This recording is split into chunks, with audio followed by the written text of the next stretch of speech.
Hey guys, I wanted to talk about hand sanding today, what I use and how I go about getting the finishes I do sometimes. Um, so coming off the grinder, I will use, this is a piece of Precision Ground 01. Um, I would use a disc sander if I had one, but I don't have one, so I use this piece of flat stock on my bevel to make sure that I don't have any little whoops or anything in it from grinding. That just gives me a nice flat bevel.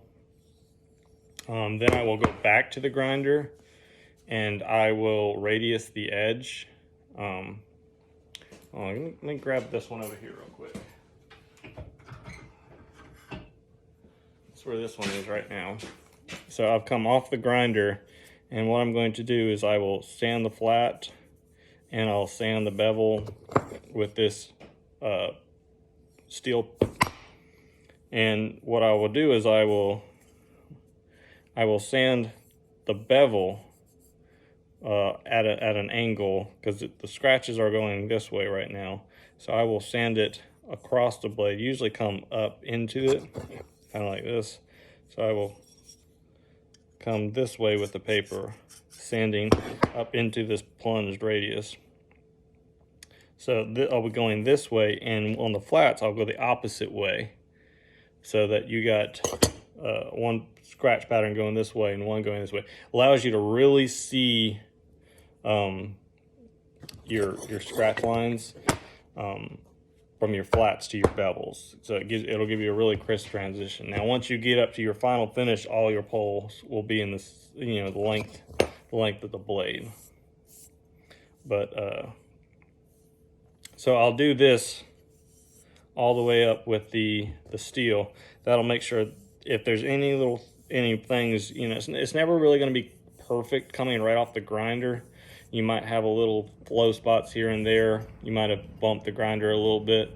So that having that nice flat on there will allow your bevel to make sure that your bevel's nice and flat. Then I'll go back to the grinder, and right here there's a little bit of thickness on the blade still that I ground down to. I will go ahead and put that on I got a small portion on my belt grinder. That's where my platen comes down.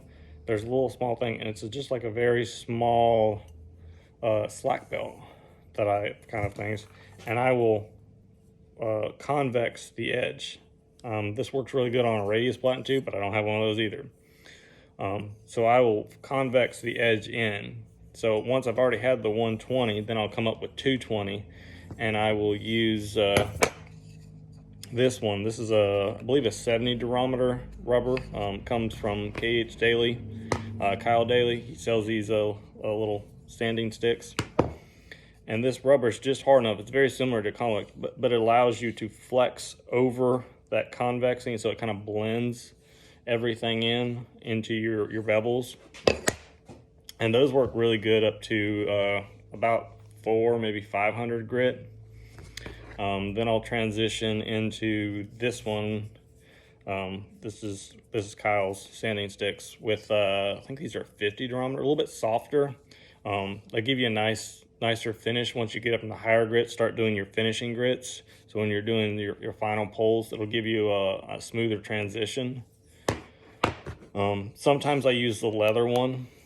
This is just a piece of flooring that I got some leather glued onto. It depends on how it's looking, what kind of finish I'm getting. I'll use that. But let's walk over to the sanding station.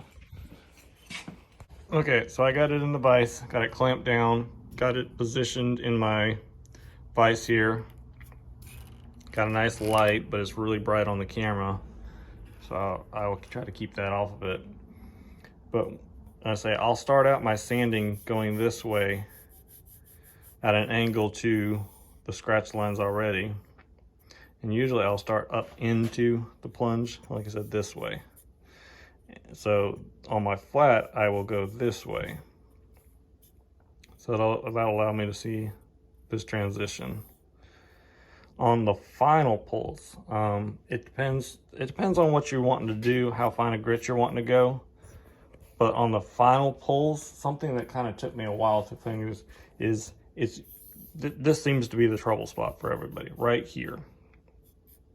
It helps to have a little bit of a radius, a little transition. The way I, if you watch my video on grinding, this is just a smooth transition up from the side. It kind of just curls up to the side, so it's a nice.